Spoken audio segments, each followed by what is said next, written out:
Good morning friends. ഇത് രാവിലെ ഇന്നലെ ഒരു പർട്ടിക്കുലർ ഡേ ആയിരുന്നു. നിങ്ങൾക്കറിയാം, ആസ് യൂഷ്വൽ 4:30 എഴുന്നേറ്റു കണ്ടിന്യൂസ് വർക്ക് ഓരോരോ കാര്യങ്ങളിൽ. പള്ളിയിൽ പോയി, കുർബാനയായി, പ്രാർത്ഥനയായി, പള്ളിയിൽ പോയി, പിന്നെ വന്ന് ഒരു ബിസിനസ്സായി, ഇതായി. ബിസിനസ്സല്ല, ഐ മീൻ പേഴ്സണൽ കാര്യം. സൺഡേയിൽ നമ്മളൊരു ബിസിനസ്സും പിടിക്കുക. എന്നാലും രാത്രി 9 മണി വരെ കഠിനമായി ജോലി ചെയ്തു. അപ്പോൾ 10:30 ആകുമ്പോൾ നമ്മൾ തുടങ്ങി. നേരം വെളുത്ത് വളരെ ബോഡി പെയിൻ. അതുകൊണ്ട് ഇന്നിപ്പം മോർണിംഗ് വാക്കിന് പോയില്ല, റെസ്റ്റ് എടുത്തു. അതുകൊണ്ട് അപ്പോൾ ഇങ്ങനെ എനിക്ക് വളരെ ഒരു തീക്ഷ്ണത, ഒരു വീഡിയോ ചെയ്യണം ചെയ്യാൻ തോന്നിയെന്ന് വെച്ചാൽ, നമ്മുടെ കേരളത്തിൽ അതിമിടുക്കനായൊരു ഓഫീസർ, പേര് പറയുന്നില്ല, കോൺട്രോവേഴ്സി ആവുകൊണ്ടാണ്. അദ്ദേഹത്തോട് ഭയങ്കരമായൊരു ആക്ഷേപവും ആരോപണമൊക്കെ ഉണ്ടായിക്കൊണ്ടിരിക്കുന്നു. പക്ഷെ കഴിവും പ്രാപ്തിയുള്ള ഓഫീസറാണ്. അപ്പം ഇവിടെ ചില ഭരണാധികാരികൾക്കെതിരെ ആക്ഷേപം ഉന്നയിച്ചതുപോലെ ഇതിലൊരു കാര്യമില്ല, കഴമ്പുമില്ലെന്ന് എനിക്ക് തോന്നുന്നു. അദ്ദേഹത്തിൻ്റെ ആ ഒരു കൗതുകം, അല്ലെങ്കിൽ ഒരു കുതുകി, ഒരു പ്രശ്നം. ഇപ്പം ഒരു ഉദാഹരണം പറഞ്ഞാൽ, ഒരു പള്ളി, അത് വളരെ പ്രശസ്തമായ പള്ളിയാകുമ്പോൾ അവിടെ നൂതനങ്ങളായ പ്രശ്നങ്ങളുണ്ട്, അതിനെപ്പറ്റി പഠിക്കുക. അപ്പോൾ ഏതെങ്കിലും രീതിയിലൊക്കെ പ്രശ്നങ്ങളുണ്ടാകാം, അതെല്ലാം പഠിക്കുക. ഒരു ഗവൺമെൻറ് ഓഫീസറുടെയും ചുമതലയാണ്. അതിന് അദ്ദേഹം ബോട്ടിലോ വള്ളത്തിലോ ഒക്കെ യാത്ര ചെയ്തെന്ന് വരും. അത് ആ രീതിയിൽ, ആ വഴിയിൽ എന്തെങ്കിലും പ്രശ്നം ഉണ്ടാകുമോ, തോട്ടിലൂടെ ഒരു അക്രമം ഉണ്ടാകുമോ, അല്ലെങ്കിൽ ഭീകരന്മാർ പ്രയോജനപ്പെടുത്തുമോ എന്നുള്ള നിലയിൽ ഒരു അന്വേഷണം, അങ്ങനെ, അല്ലെങ്കിൽ ഒരു ആലോചന, അല്ലെങ്കിൽ അവിടെ പള്ളിയിൽ വരുന്ന തീർത്ഥാടകർക്ക് മതിയായ ആരോഗ്യ സംരക്ഷണമുണ്ടോ എന്നൊക്കെ പരിശോധിക്കുക. അതൊക്കെ ഒരു നാടിനെ സ്നേഹിക്കുന്ന ഏതൊരു ഓഫീസറും, ഈവൻ ഒരു പഞ്ചായത്ത് സെക്രട്ടറി പോലും ചെയ്യുന്ന കാര്യങ്ങളത്. ഇപ്പോൾ എരുമേലി ഞാൻ സെക്രട്ടറി ആയിരുന്നപ്പോൾ അവിടെ ഒരു ഇത് വന്നപ്പം, നമ്മുടെ ഫെസ്റ്റിവൽ വന്നപ്പം A to Z നമ്മൾ ചിന്തിച്ചുകൊണ്ട്, അന്ന് ഉറങ്ങുന്നതിന് മുമ്പ് പോലും, അതായത് മീറ്റിങ്ങുകൾ കൂടാതെ ഒത്തിരി മീറ്റിങ്ങുകൾ തിരുവനന്തപുരത്ത് നടക്കും, അവിടെ നമ്മുടെ എരുമേലി നടക്കും. അതേസമയം തന്നെ നമ്മൾ ഊണിലും ഉറക്കത്തിലും ഓരോ തീർത്ഥാടകൻ്റെയും കാര്യങ്ങളാണ് ചിന്തിച്ചുകൊണ്ടിരിക്കുന്നത്. ഞാനിപ്പോഴും ഓർക്കുക, ഒരു സോഡ കമ്പനി വന്നിട്ട്, അത് ഞാൻ ലൈസൻസ് കൊടുക്കാഞ്ഞ കാര്യം, അയാൾക്ക് കിണർ പോലും സ്വന്തമായിട്ടില്ല. സോഡ അവിടെ ആ ലക്ഷങ്ങളും കോടികളും വരുന്ന തീർത്ഥാടകർക്ക് ചുമ്മാ സൈസിൽ സോഡ കൊടുക്കാൻ പറ്റും. അപ്പോൾ അത് ജില്ലാ കളക്ടറെ ശ്രദ്ധയപ്പെട്ടു. ജില്ലാ കളക്ടർ ഒരു കാരണവശാലും കൊടുക്കരുതെന്ന് പറഞ്ഞു. പക്ഷേ ഫലത്തിൽ എനിക്ക് ട്രാൻസ്ഫർ അത് അവസാനിച്ചു. അതുപോലെ സ്വാധീനമുള്ള ഒരു കക്ഷിയായിരുന്നു എൻ്റെ പിന്നിൽ.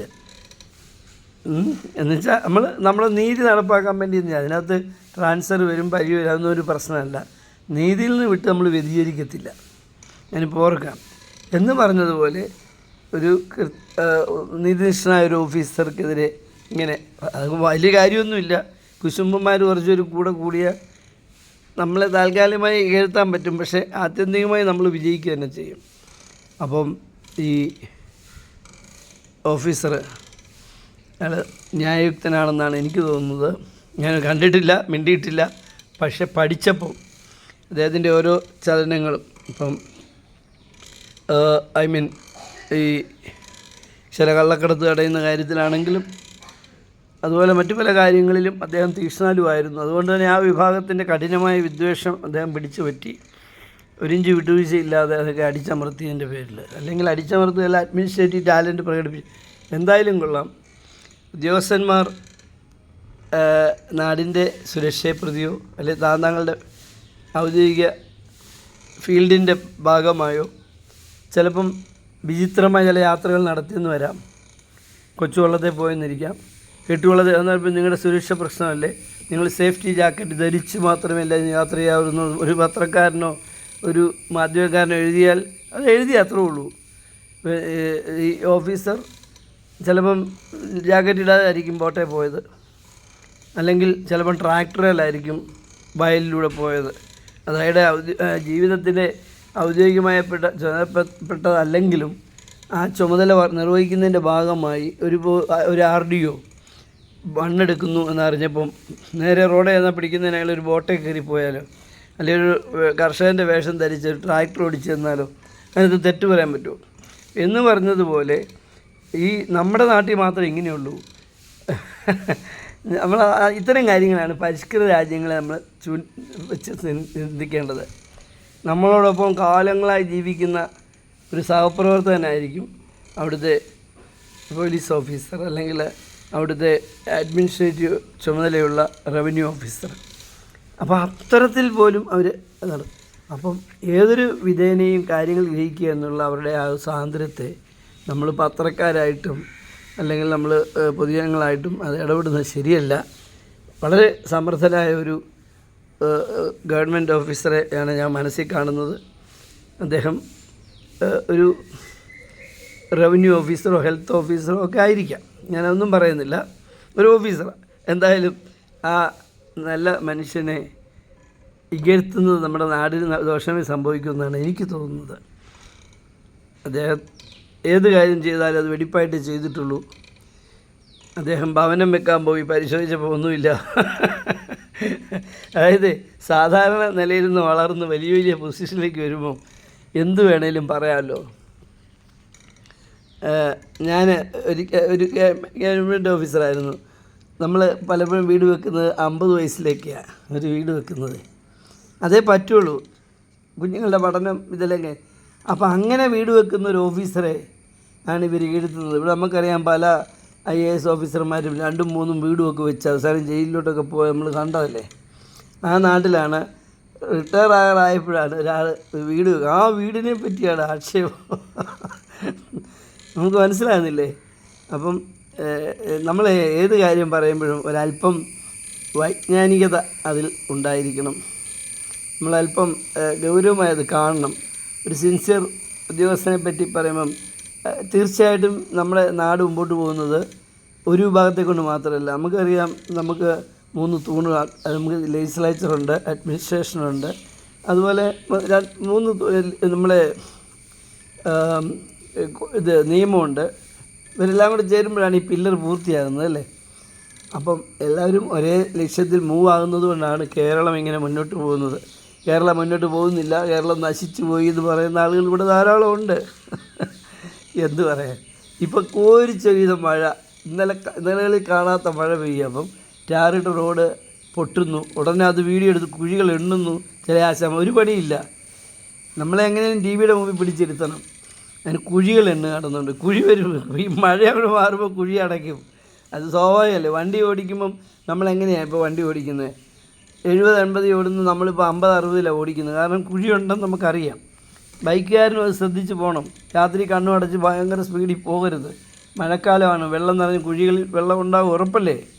അത് നമ്മൾ ശ്രദ്ധിക്കണം. കേരളത്തിൽ പലതരത്തിൽ നൂതനങ്ങളായത് കൊണ്ടുവന്നിട്ടാണ് ഇപ്പം ഈ വന്നിരിക്കുക. അപ്പോൾ അത് തന്നെ എത്രയാണ്, 1 കിലോമീറ്ററിന് ഏതാണ്ട് 50 ലക്ഷം 60 ലക്ഷം കൊടുത്ത് ചെയ്താലേ അത് നിൽക്കത്തുള്ളൂ. വിദേശ റോഡ് പോലെ അങ്ങനെ ചെയ്തുകൊണ്ടിരിക്കുക ഹൈവേ ഒക്കെ. അപ്പോൾ അത് വരും, അത് കഴിഞ്ഞ് ലോക്കൽ റോഡുകൾ അങ്ങനെ വരും. അല്ലാതെ ഇപ്പോൾ കുഴിയുടെ ഫോട്ടോ എടുത്ത് ഇട്ടിട്ട് കാര്യമൊന്നുമില്ല. പക്ഷെ ഒരു കാര്യമുണ്ട്, ആ കുഴിയുടെ ഫോട്ടോയൊക്കെ വീഡിയോ വരുമ്പോൾ നമുക്ക് ശ്രദ്ധിക്കാൻ പറ്റും. ബൈക്ക് ഓടിക്കുമ്പോൾ ശ്രദ്ധിക്കണം, കാർ ഓടിക്കുമ്പോൾ ശ്രദ്ധിക്കണം, അധികം സ്പീഡിൽ പോകരുത് എന്ന് നമുക്ക് ബോധ്യം വരും തീർച്ചയായിട്ടും. അല്ല ഒരു നാടിൻ്റെ വികസനം അതുമായിട്ടൊരു ബന്ധവുമില്ല. ഈ മഴ ഇപ്പോൾ യൂറോപ്പിലാണ് പെയ്യുന്നതെങ്കിൽ ഇതിലും മോശമായിരിക്കും അവിടുത്തെ സ്ഥിതി. കാരണം ഇവിടുത്തെ അത്രയും സ്പീഡി ഗവേഡിങ് അവിടെ ഇല്ല. നമ്മൾ വിചാരിക്കും എല്ലാം സ്പീഡ്, അങ്ങനെയൊന്നുമല്ല. അവരൊക്കെ ഒരു സിസ്റ്റത്തിൽ പോകുന്നതെന്നുള്ളേ ഉള്ളൂ. സ്പീഡി ഗവേണിങ് നടക്കുന്നത് നമ്മുടെ കേരളത്തിൽ തന്നെയാണ്. ഏത് വിഷയത്തിലും ഉടനടി ഇടപെടുന്ന. ഇപ്പം തന്നെ ഇന്നലെ CM-ൻ്റെ നേതൃത്വത്തിൽ ഇന്നലെ മിനിഞ്ഞാന്ന് കൂടി എന്താ നമ്മുടെ ഗോവിന്ദസ്വാമിയുടെ ജയിൽ ചാട്ടമായിട്ട് ബന്ധപ്പെട്ട് ചില കാര്യങ്ങൾ ആലോചിക്കാൻ വേണ്ടി.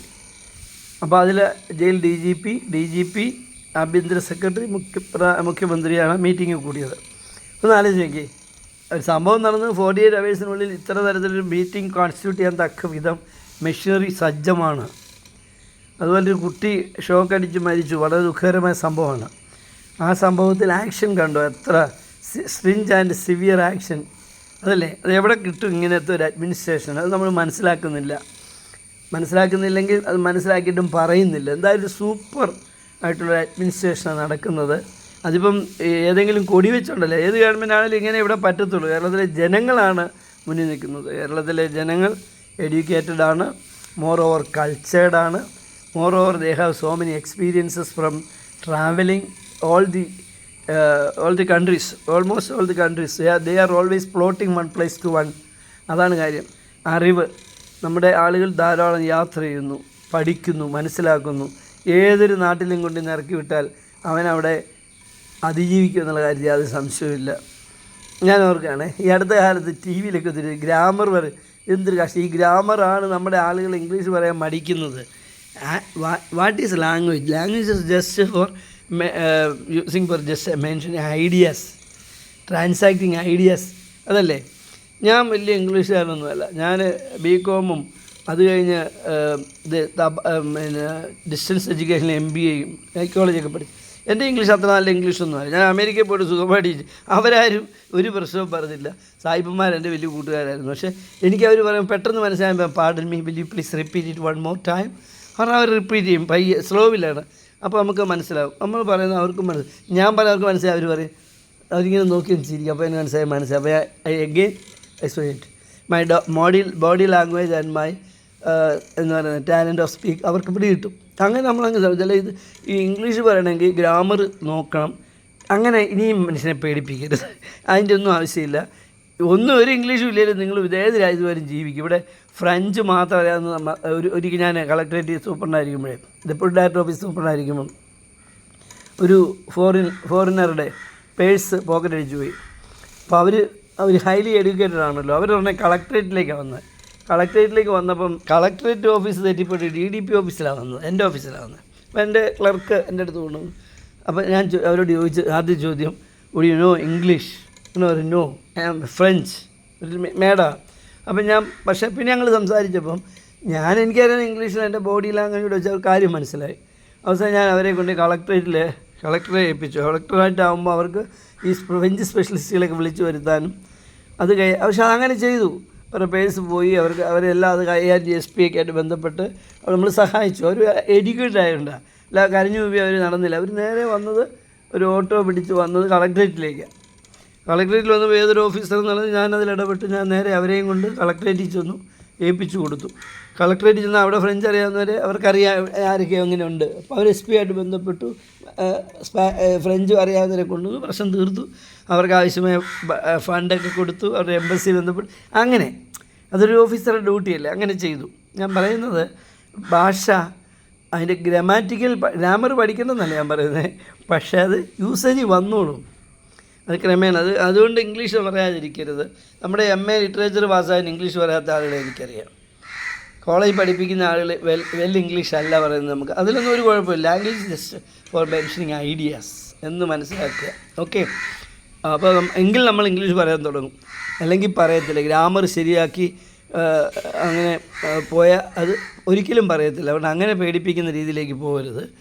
നമ്മൾ നമുക്ക് കാര്യങ്ങളാണ്. വൊക്കാബുലറി വേണം, നമ്മൾ വായിക്കണം.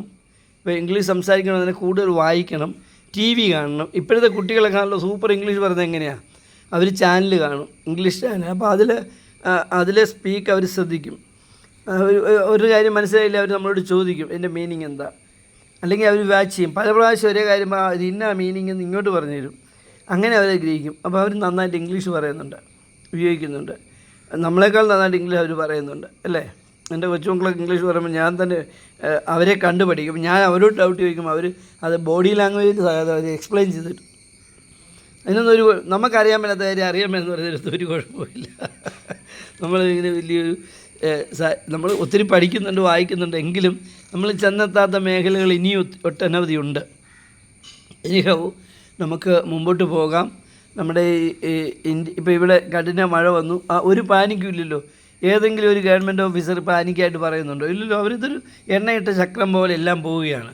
വെള്ളം കയറുന്ന വീട്ടിൽ നിന്ന് ആളുകളെ മാറ്റി താമസിപ്പിക്കുന്നു, അവർക്ക് നന്നായിട്ട് ഫുഡ് കൊടുക്കുന്നു, അവരുടെ ക്ലോത്തിങ് ശ്രദ്ധിക്കുന്നു, ബാത്റൂം ഫെസിലിറ്റി ശ്രദ്ധിക്കുന്നു, അവരുടെ പ്രൈവസി ശ്രദ്ധിക്കുന്നു. അങ്ങനെ ഇതൊരു യൂഷ്വൽ ടോക്കായിട്ട് പോയിക്കൊണ്ടിരിക്കുക. പക്ഷേ ഇനി എല്ലാ വർഷവും ഇതുപോലെ വരുമെന്നുള്ള കാര്യം ആർക്ക് സംശയം വേണ്ട. അപ്പോൾ അതിനെപ്പറ്റി നമ്മൾ പഠിക്കണം, ക്രമപ്പെടുത്തണം, ജനങ്ങളെ അത് എങ്ങനെ കൈകാര്യം ചെയ്യാമെന്ന് പഠിത്തണം. ആപൽക്കരമായി ഉണങ്ങി നിൽക്കുന്ന വൃക്ഷങ്ങളൊക്കെ കട്ട് ചെയ്യണം. ഇതൊക്കെ നമ്മൾ ശ്രദ്ധിക്കേണ്ടതുണ്ട്. പിന്നെ മുമ്പോട്ട് പോകുമ്പോൾ അങ്ങനെയാണിത്. പിന്നെ നമ്മൾ ചെയ്യാവുന്നത് പൊല്യൂഷൻ കൺട്രോൾ ചെയ്യുക, ഈ പുക വല്ലാതെ തള്ളുന്ന വ്യാപാര സ്ഥാപനങ്ങൾ അത് കൺട്രോൾ ചെയ്യുക, വാഹനങ്ങൾ കൺട്രോൾ ചെയ്യുക. അങ്ങനെ ചെയ്തുകൊണ്ട് നമുക്ക് നമ്മുടെ മേഘപടലങ്ങളെ തകർക്കാതിരിക്കാൻ ശ്രമിക്കാം. അല്ലെങ്കിൽ ഡൽഹിയിലെ പോലെ എല്ലാം നിരോധിക്കേണ്ടി വരും അവസാനം. പൊല്യൂഷൻ കൂടി കഴിയുമ്പോൾ അവിടെ ഇപ്പോൾ കണ്ടില്ല, ഡീസൽ വണ്ടി പറ്റില്ല, പെട്രോൾ വണ്ടി ഇത്ര വർഷം കഴിഞ്ഞത് പറ്റില്ല, ഇലക്ട്രിക് വണ്ടി വേണമെന്നൊക്കെ നിർബന്ധം വരുന്നത് അതുകൊണ്ടാണ്. അപ്പോൾ അത് വിളിച്ചു വരുത്താതിരിക്കാൻ നമുക്ക് ഓരോരുത്തർക്കും പരിശ്രമിക്കാം. എന്തായാലും ഇത്രയും വലിയ പ്രശ്നങ്ങളുണ്ടായിട്ട് നമ്മൾ പാനിക്കാകാതെ ഓരോ ഉദ്യോഗസ്ഥയും പ്രവർത്തിക്കുന്നത് കാണുമ്പോൾ സന്തോഷം തോന്നുന്നുണ്ട്. എല്ലാവർക്കും ഒരു നല്ല hi. All the best. Have a fantastic positive day. Praise our God.